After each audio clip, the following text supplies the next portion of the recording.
Well, as always, we all want to make a big impact, but today we're going to have something a little bit special. I've got a remarkable entrepreneur who really has made a huge impact since she was 19, and just the different businesses she's done, but most importantly, helping fellow entrepreneurs like yourself really make a difference and scale up. I mean, I love what she works on, multiplying your revenue. That just brings joy to me, creating more freedom and giving your business really the true fulfillment that we're all looking to do.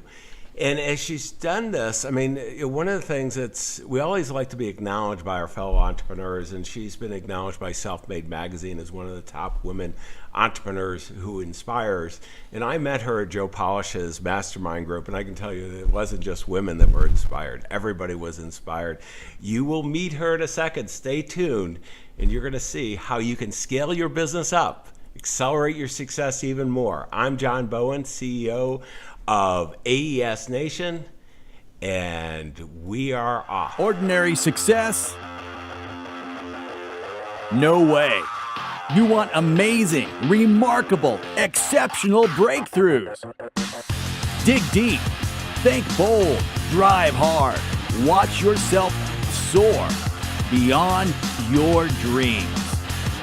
AESNation.com. Allison, I am so excited to have you here. I mean, everybody, when we were at Joe's group, they're surrounding you, and you were providing a lot of inspiration and insights through all really what you've done, as well as the coaching and mentoring you've done. So I really feel privileged to have you with our audience today.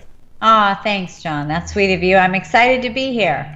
Well, let's go in. You've been a best-selling author. You got a new book just around the corner that we can't talk about yet, but I'm excited to read it.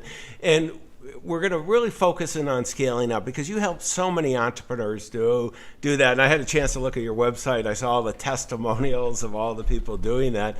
But before we go into kind of the lessons you've learned in your own businesses and helping others, I'd love to get the backstory of, how did you get here? I always kind of start off, at 5, did you imagine yourself as an entrepreneur doing all this? And you may have. Your dad was a very successful entrepreneur.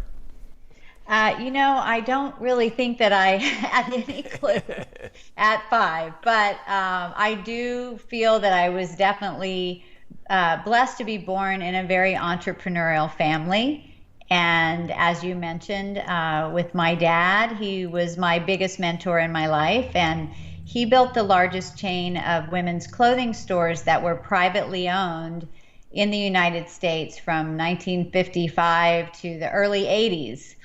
So quite a great run there, and I have all these memories of kind of hanging on his coattails, going from store to store, and seeing him just, go in and love what he did. He had such a passion for his work.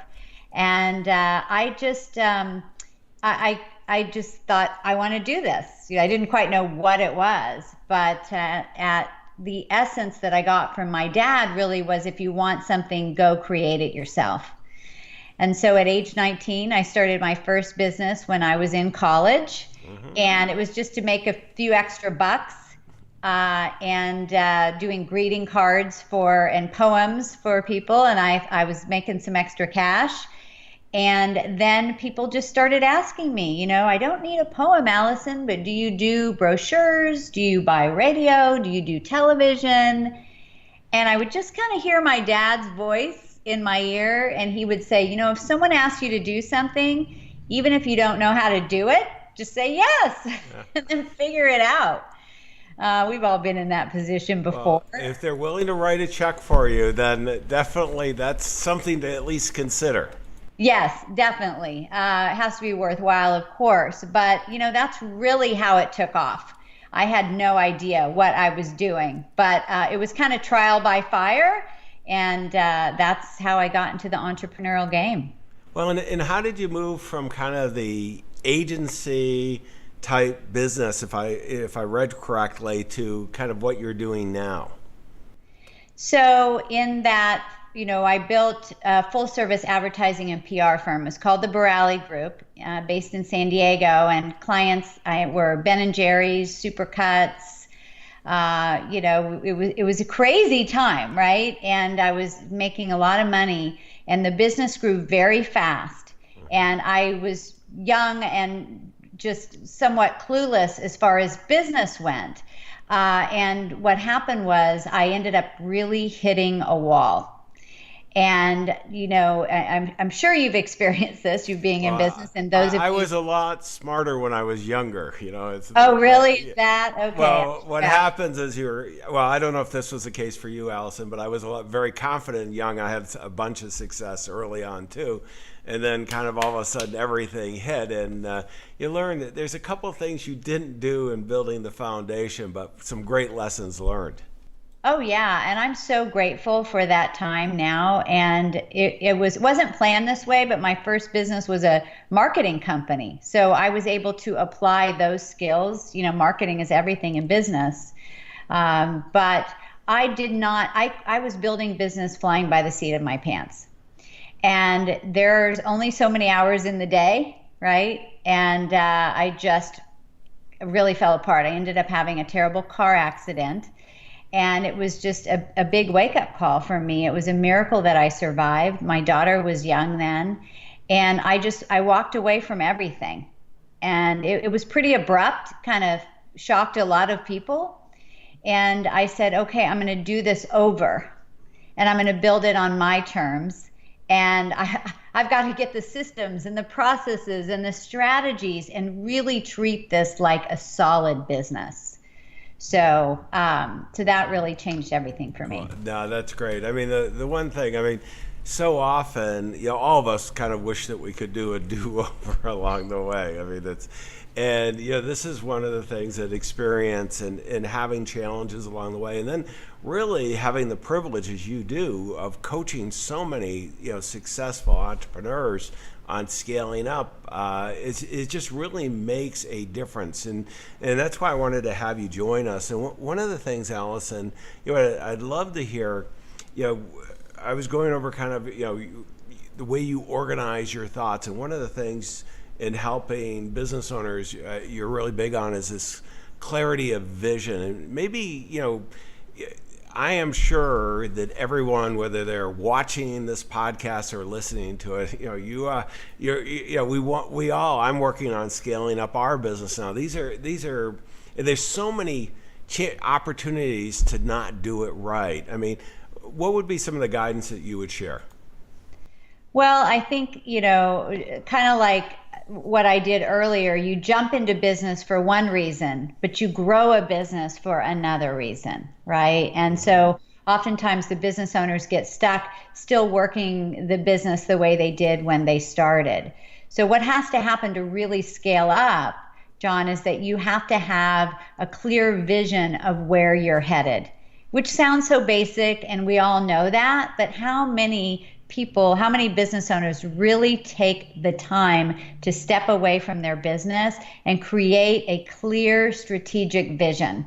And that is the deeper why, what this is all about, what kind of team do you want to create, what are the revenue streams and how are they impacting people, and where do you want to be in the next 3 to 5 years for leveraging your company, and just really breaking it down. And not only does it help you know where you're going and remind you when you have those stressful times, but also that's how you're going to attract high-level people on your team. It's how you're going to motivate your team. It makes your clients feel like that they're part of some, bigger mission. Mm-hmm. So I think that is the first place to start.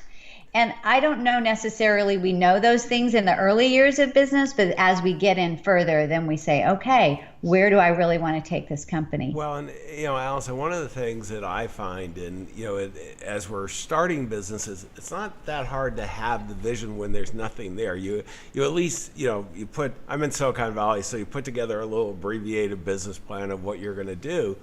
But what I find is we start having success, usually, we're good at something. I'll use Michael Gerber's E-Myth, we're a good technician in whatever we do. I grew up on the financial services side. It sounds like on the marketing agency type, and everybody's got something they were good at, and we kind of run with that business oftentimes. And then we reach that, inability to go much further on ourselves, or maybe we have some breakthrough success, which can even be more dangerous. And what happens is, as we have more success, more opportunities, and we start doing a lot of everything. And the vision gets really cloudy, not only for ourselves, but for those around us. How do we, you talked about stepping away. How do we do that? Because, we're so busy doing it type thing that getting that clarity is just critical. So we can focus. Yeah. We all know we should focus, but if we're not clear what we're focusing on, it gets difficult.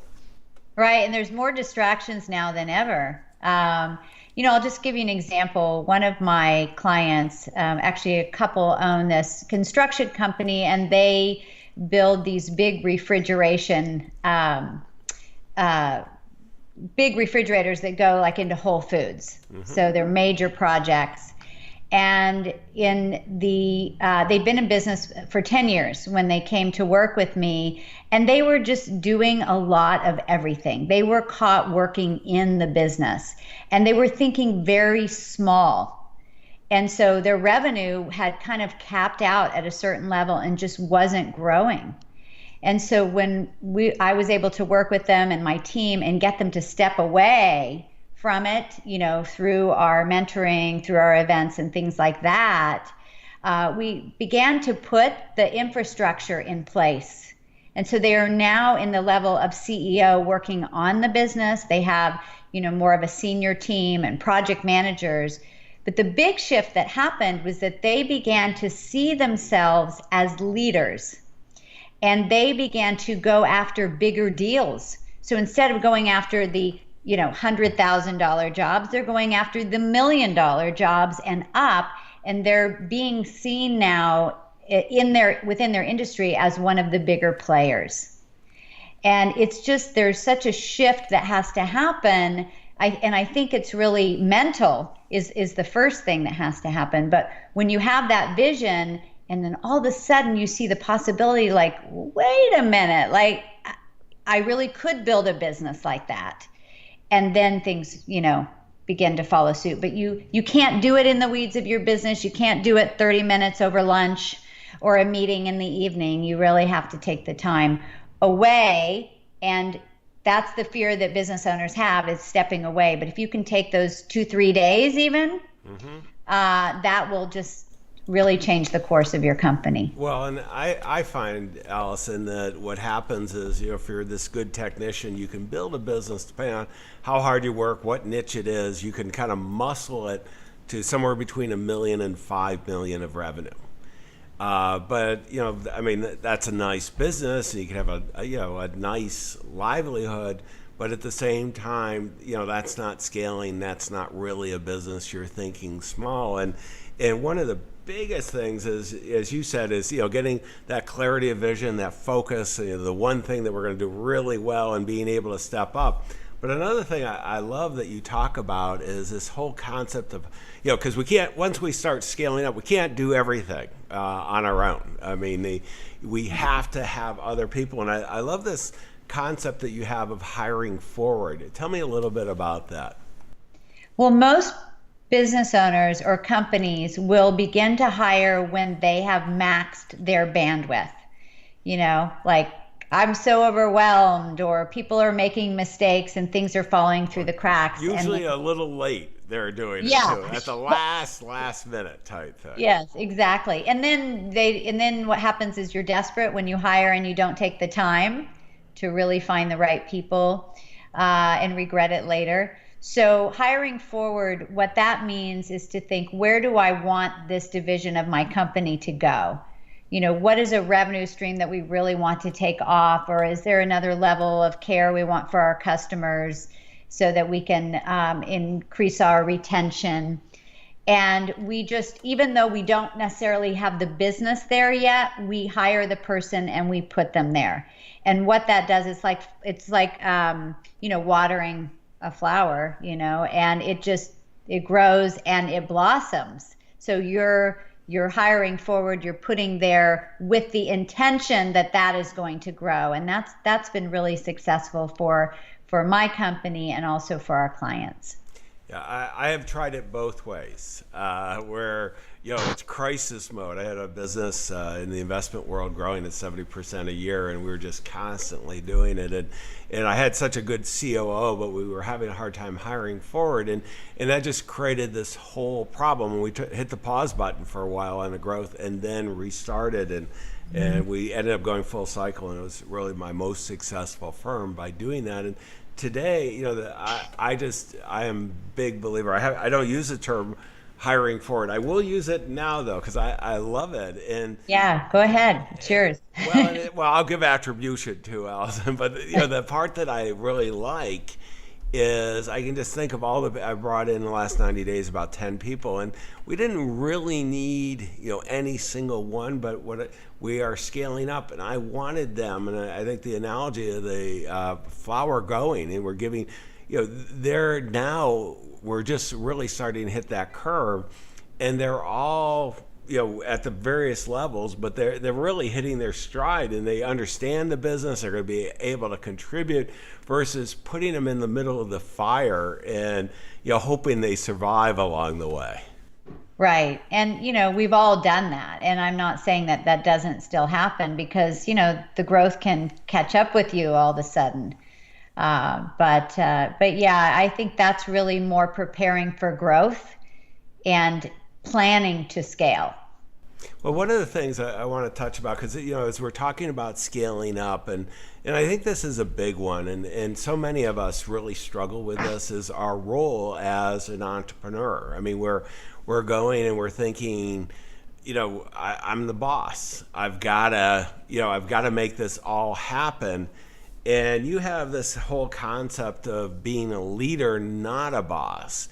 And there's a pretty big distinction you make. So why don't you share that with us? Because I think that is one that so often, particularly when we're overwhelmed, we miss out on.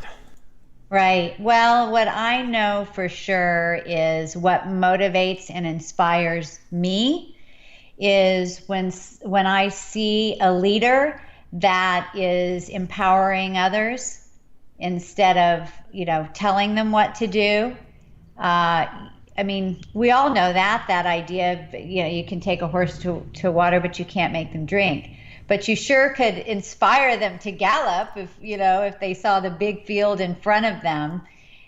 So, I know that's how I like to be, and around people like that as well. So I've really had to work on that. I don't know if it's necessarily natural. And I remember the shift for me when there was a time in my company. I remember looking out at my employees thinking, I have no idea what they're doing, and they have no idea what I'm doing. We're operating in our own silos. And so when I finally let them into my brain and the vision of the company and how important their role is in the growth of the company, it's as if everybody then can come together and build this vision together.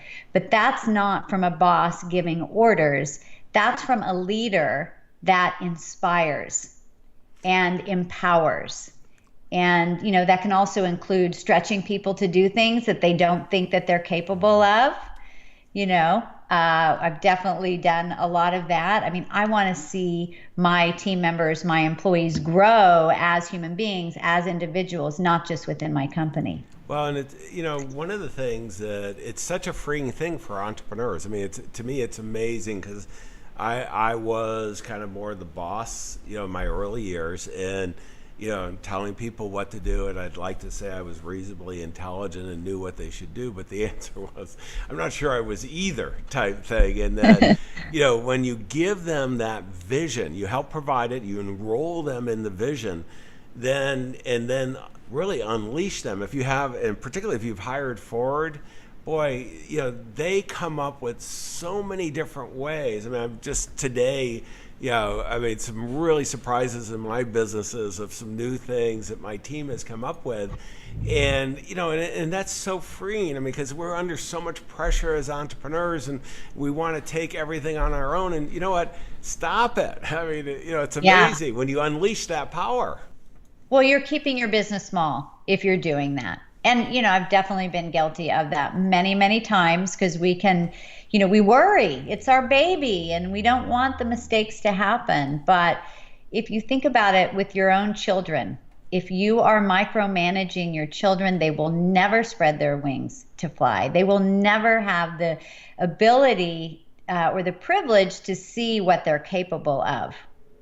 So that's great. And they, we are all kids hanging out together in business as well. One of the things I want to do, we were talking about how we're, just so focused on, just doing it and, the day to day and getting everything done, hitting the numbers, delivering these world-class experiences to our clients because, capitalism does work. The more value we deliver to the right people, the more successful the team is.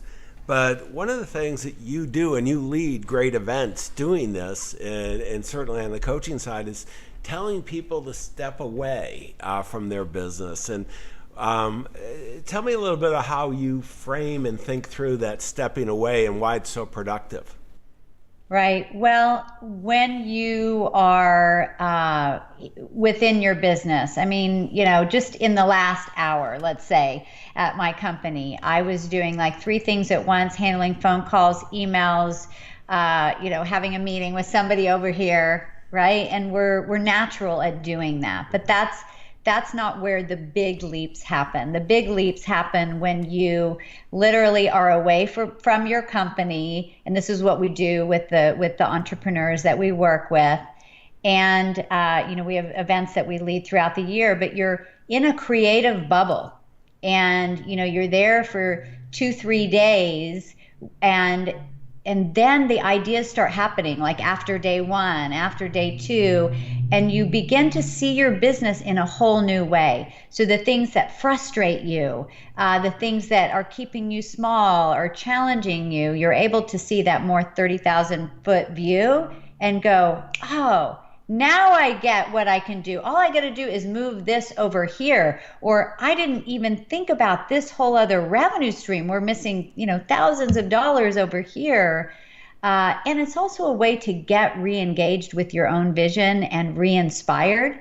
That's important. And of course, connect with other business owners that get you. That's super important, well, right? This is something that, what I love, Allison, is you walk the talk too, because we met at a mastermind group that we're fellow CEOs coming together, and we're going outside of our industries, and we're bringing back to. I just had my mastermind group of financial top world-class wealth managers, 230 at a meeting in San Francisco for 3 days, and it was just phenomenal. And by getting together in a group like that, just the synergies and hearing from their peers what's working, what's not, is just so powerful. And as you said, you can't. The phone is ringing. The people. You got a line outside your office. It doesn't happen that way.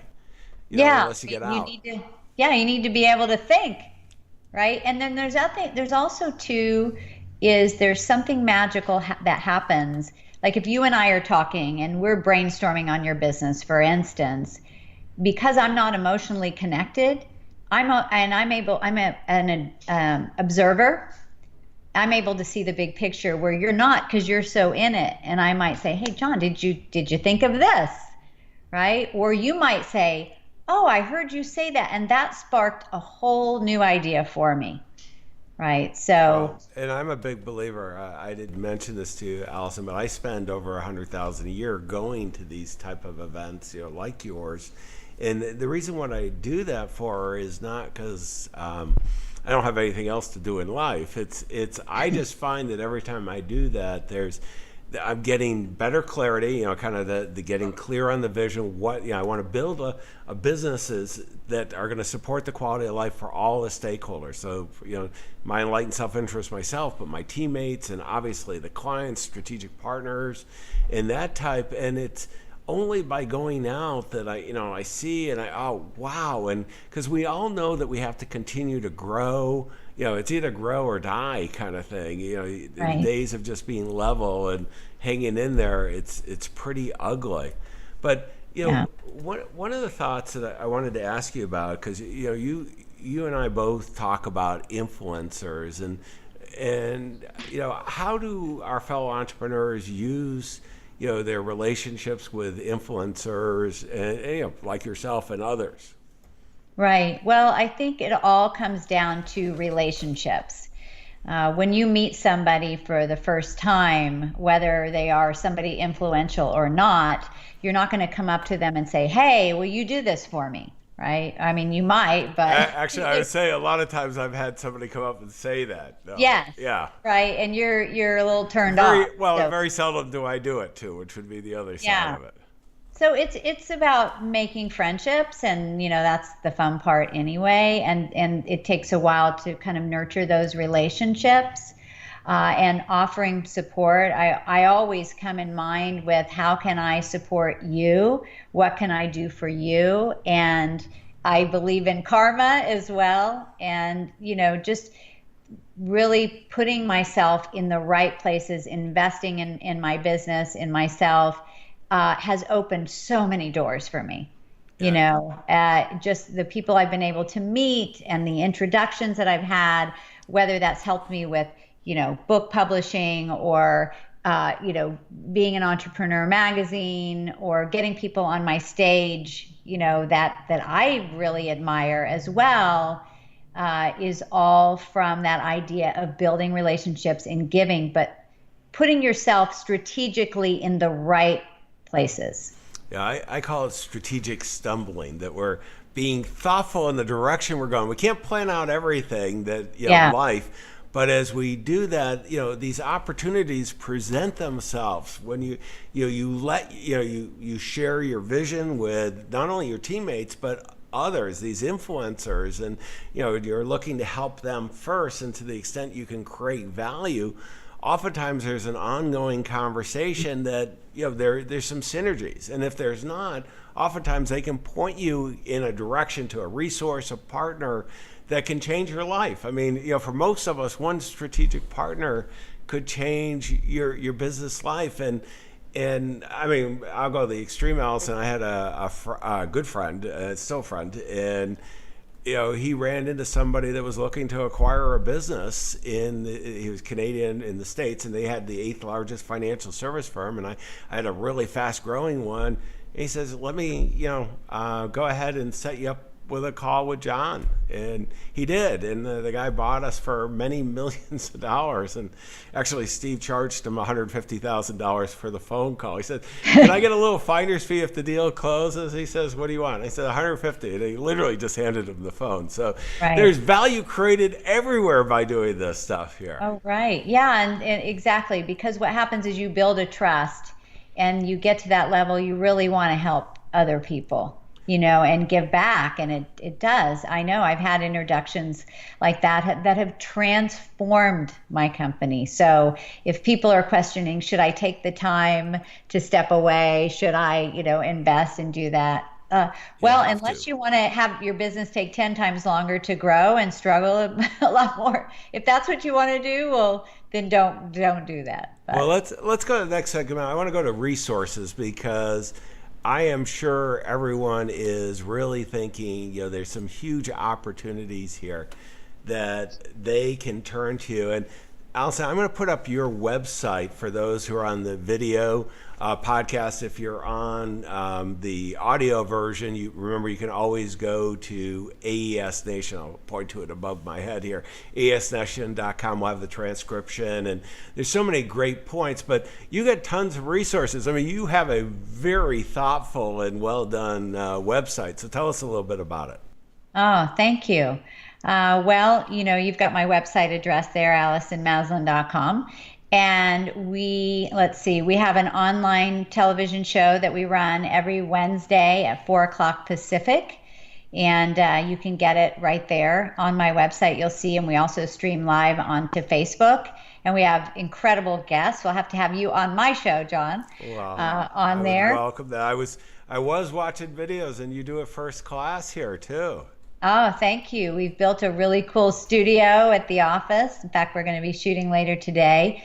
And we have, I've been in Forbes and Success and Entrepreneur. So I've got a lot of articles of mine that are there as well. And then there's also talks about our mastermind, which is Pinnacle Global Network. So you can get all the information there. We work with business owners all over the country. So, yeah. Well, the other thing you mentioned to me before we turned on the camera, and I'm going to put it up on the screen because I thought this was, I think the events are great, but a great way to get to know Allison beyond the podcast is tell us a little bit about the CEO Business Growth Kit. I've got that online as well. Right. So, we work with business owners on two levels, whether they are in the building phase or in the growth phase. And I'm guessing the people watching this are really in that scale growth phase. And so I'm going to give you a free training. You can get it right from my website there. And it's a 5-video training where I really break out I call it the Scale It method, and which is strategic vision, cash flow, alliance of the team, leadership, and execution. And your whole blueprint to scale. I've got charts, I'm super visual, and that's my gift for you.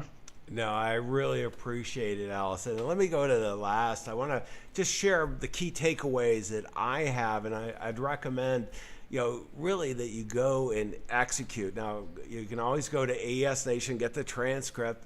There have been a lot of little subtle things. These are things that many of us as entrepreneurs know, but quite honestly, Allison, we're not doing them. Getting clarity on vision is just so important, and particularly as you have more and more success, it's harder and harder. And you're focusing on kind of working always toward that vision and building that business to support the quality of life that you want for all stakeholders, your clients, your customers, the teammates. And Allison talked about systems and process and rebuilding, but none of this works unless you get clear where you're going. Also, a term that I'm going to repurpose, and I'll give attribution to Allison too, is I love this hiring forward. Nothing great is ever created without someone else helping you, and that's so important. And it's hiring them before you need them and cultivating them, having the team cultivate them so they're really part. Be a leader, not a boss. Boy, this is a hard-learned one for all of us. And if you're still in that command and control mode, you've got so much freedom if you'll follow Allison's advice. And stepping away from the business, and a great place to do it is with Allison. Allison, this is the first time we met, but I got to tell you, I saw all the fellow entrepreneurs around you and that knew you, and they were looking for advice and had been to events. And really, in the end, it's all about relationships. And this is the only way we can really make a difference. So, Allison, I want to thank you again for being a guest and sharing your insights and really make a difference for everyone out there. Let's go out and make that difference. Your clients, all those future clients and customers are counting on you. Don't let them down. Execute, execute, execute. Exceptional, remarkable breakthroughs. AESNation.com.